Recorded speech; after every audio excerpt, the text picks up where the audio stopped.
Hi friends, welcome to our channel. இன்றைக்கி நம்ம சேனலில் என்ன பார்க்க போகிறோம்னா, இன்றைக்கி ஒரு ரெசிபி வீடியோ தான் பார்க்க போகிறோம். அதுக்கு முன்னாடி நம்ம வந்து மாடி தோட்டத்துக்கு போயிட்டு கொஞ்சம் ஹார்வெஸ்டிங் எல்லாமே முடிச்சுட்டு அதுக்கப்புறம் வந்து அந்த பிரண்டை எல்லாமே ஹார்வெஸ்ட் பண்ணி எடுத்துகிட்டு வந்து அது எப்படி சட்னி செய்கிறதுன்னு நான் உங்களுக்கு செஞ்சு காட்ட போகிறேன். ஃபஸ்ட்டு மங்களகரமாக நம்ம பூ பறிக்கிறதுலே ஆரம்பிக்கலாம்.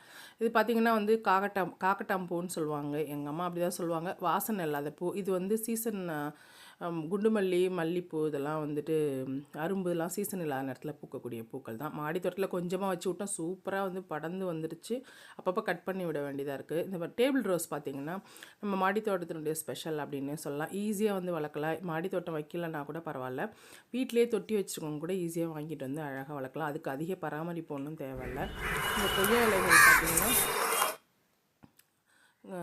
பார்த்திங்கன்னா பிங்க் கலரு, ஆரஞ்சு எல்லாமே நான் அதெல்லாம் வாங்கிட்டு வந்து வைக்கவே இல்லை. ரெட் கலர் மட்டும்தான் நான் வந்து செலக்ட் பண்ணி வாங்கிட்டு வந்தேன். அந்த ரெட் கலர் வந்து ரொம்பவே அழகாக இருக்கும் பார்க்குறதுக்கு. பட்டு நிறம் அப்படின்னு சொல்லுவாங்கள்ல, அது வந்து 2 டைம் வாங்கிட்டு வரும்போது பார்த்திங்கன்னா ஃபஸ்ட்டு டைம் வந்து எனக்கு ரெட் கலர் வரவே இல்லை. ஆரஞ்சு, பிங்க் அந்த மாதிரி தான் வந்தது. அப்புறம் நான் நெக்ஸ்ட்டு வீக் போகும்போது பாருங்கள், கலர் சூப்பராக இருக்கும். நெக்ஸ்ட் வீக் போகும்போது நான் வந்து பல்லாவரம் சந்தையில் தான் வாங்கிட்டு வந்திருந்தேன். அப்போ அவங்கள்ட்ட சொல்லியிருந்தேன், இந்த மாதிரி கலர் வரவே இல்லை அப்படின்னு சொல்லிட்டு திருப்பி ஒன்று வாங்கிட்டு வந்தேன். அப்போ தான் அந்த கலர் வந்துச்சு. பார்த்திங்கன்னா கலராக சூப்பராக பூக்கும். கொஞ்சமாக பராமரித்தாலே போதும், ரொம்ப பராமரிக்க தேவையில்ல. தண்ணி மட்டும் ஊற்றிட்டு கொஞ்சமாக வந்து நம்ம மாடி தோட்டத்தில் பார்த்திங்கன்னா எப்போவுமே நான் வந்து தொழு உரம் கொடுக்கறதுனால வந்து செடிகள் வந்து வைக்க வேண்டியதான். தண்ணி மட்டும் ஊற்றிட்டா போதும், சூப்பராக பூக்கும், கொத்து கொத்தாக பூக்கும். அதுக்கு வந்து நான் கேரண்டி அப்படின்னே சொல்லலாம். ஏன்னா வந்து நான் ஒரு காய்கறி வேஸ்ட்டு கூடமே வந்து தூக்கி போடவே மாட்டேன். அது எல்லாத்தையுமே மண்ணில் போட்டு மேலே மண் போட்டு அதை மக்க வச்சு அது வந்து தொழு உரமாக எல்லா செடிகளுக்கும் கொடுத்துருவேன். அதனால் வந்து மாடி தோட்டத்தில் எந்த செடி வச்சாலும் சரி தான். இங்கே நியர்பை ஃப்ரெண்ட்ஸ் கூட சொல்லுவாங்க, எந்த செடி வச்சாலும் உங்களுக்கு அழகாக வருது பெரண்டை பாருங்களேன், சும்மா வச்சு விட்டா அவ்வளோதான், சூப்பராக அப்படியே புதர் மாதிரி வளர்ந்துருச்சு. சரி, இப்போ நிறைய பெரண்டை இருக்குது, சரி ஹார்வெஸ்ட் பண்ணி எடுத்துகிட்டு போய்ட்டு பாருங்கள், சூப்பராக ஹார்வெஸ்ட் பண்ணி எடுத்துகிட்டு வந்துட்டேன். அது வீடியோ வந்து கேப்சர் ஆகலை, நல்ல வெயில், அதனால சரியாக வந்து கேப்சர் ஆகலை. அவ்வளோதான், நல்ல டெண்டராக பார்த்து கட் பண்ணி எடுத்துகிட்டு வந்து வச்சுட்டேன். இது வந்து க்ளீன் பண்ணி இப்போ நம்ம செய்யணும். நிறைய நாள் கட் பண்ணிட்டு வருவேன், ஆனால் செய்யறதுக்கு டைமே இருக்காது, அப்படியே தூக்கி போட்டுருவோம். பட் ஆனால் இன்றைக்கி அப்படி இருக்கக்கூடாது, கண்டிப்பாக செய்யணும் அப்படின்னு சொல்லிட்டு சூப்பராக வந்து கையில் தேங்காய் எண்ணெய் தடவிட்டு க்ளீன் பண்ணி எடுத்தாச்சு. கேமராமேன் வந்து கொஞ்சம் வேலையாகிட்டே போயிட்டார், அதனால் வந்து நான் அதையெல்லாம் கேப்சர் பண்ணல. சூப்பராக வந்து க்ளீன் பண்ணிவிட்டு இந்த பேலன்ஸ் பாருங்கள், பாதிக்கு பாதி ஒதுங்கிடும் அப்படின்னே சொல்லலாம்.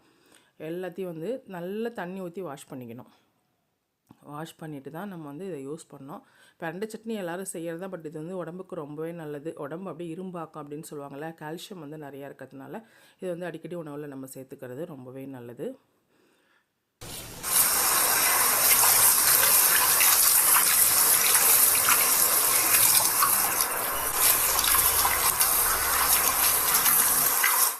அவ்வளோதான், சூப்பராக வாஷ் பண்ணி எடுத்துகிட்டு வந்தாச்சு. கடாயில் வந்து 2 டேபிள் ஸ்பூன் அளவுக்கு வந்து எண்ணெயை ஊற்றிட்டு அதில் வந்து ஒரு 3 காஞ்ச மிளகாய். எங்கள் வீட்டில் காரம் வந்து தேவையில்லை அப்படின்னு பசங்க ரொம்ப பிரச்சனை பண்ணுவாங்க, அதனால் நான் கொஞ்சமாக காரம் சேர்த்துக்கிட்டேன்.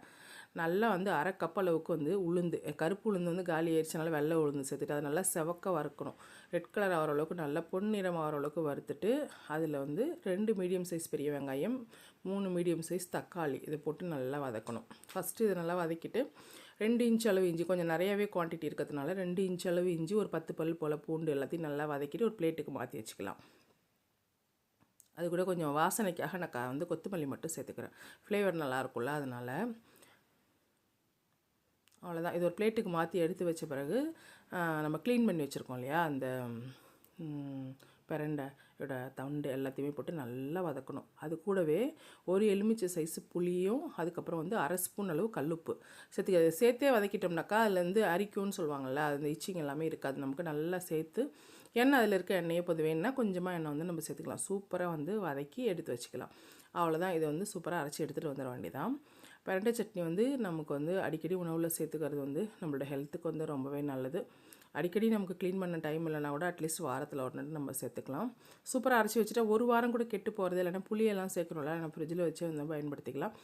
அவ்வளோதான், இதில் கொஞ்சமாக தண்ணி சேர்த்து அரைச்சி எடுத்துகிட்டு வந்துடலாம். இது வந்து இட்லிக்கு, தோசைக்கு, சப்பாத்திக்கு, பூரிக்கு எல்லாத்துக்குமே சூப்பராக இருக்கும். ரைஸ் கூட நம்ம வந்து சைட் டிஷ்ஷாக வச்சு சாப்பிட்லாம், துவையல் மாதிரி. நான் இந்த கன்சிஸ்டன்சியில் வச்சுக்கிட்டேன்னா தோசைக்கு தான் நான் கொடுக்க போகிறேன் பசங்களுக்கு. எங்கே ஃபெயிலியர் ஆகிடுதுன்னு சொல்லிட்டு தக்காளி சட்னியுமே சேர்த்து அரைச்சி வச்சுருந்தேன். பட் ஆனால் ஃபெயிலியர் ஆகவே இல்லை, சூப்பராக இருந்துன்னு சொல்லிட்டு பசங்க சூப்பராக சாப்பிட்டாங்க. பாருங்கள், கிச்சனே ஒரு வழி ஆக்கிட்டு நான் வீடியோ எடுக்க போனாலே இதான் கதை. இந்த பக்கம் அந்த பக்கம் தள்ளி விட்டு ஒரு வழி ஆகிடும். அவ்வளோதான், தோசை வந்து சூப்பராக போட்டு எடுத்துகிட்டு வந்தாச்சு. தோசைக்கு வந்து பிரண்டை சட்னி, இதுதான் எங்கள் வீட்டில் இன்றைக்கி பிரேக்ஃபாஸ்ட்டு. தக்காளி சட்னி நான் வச்சுருந்தேன், பட் ஆனால் தக்காளி சட்னி யாருமே டச் கூட பண்ணல. அவ்வளோதான். வீடியோ பிடிச்சா லைக் பண்ணுங்கள். தேங்க்ஸ் ஃபார் வாட்சிங். பாய். See you later.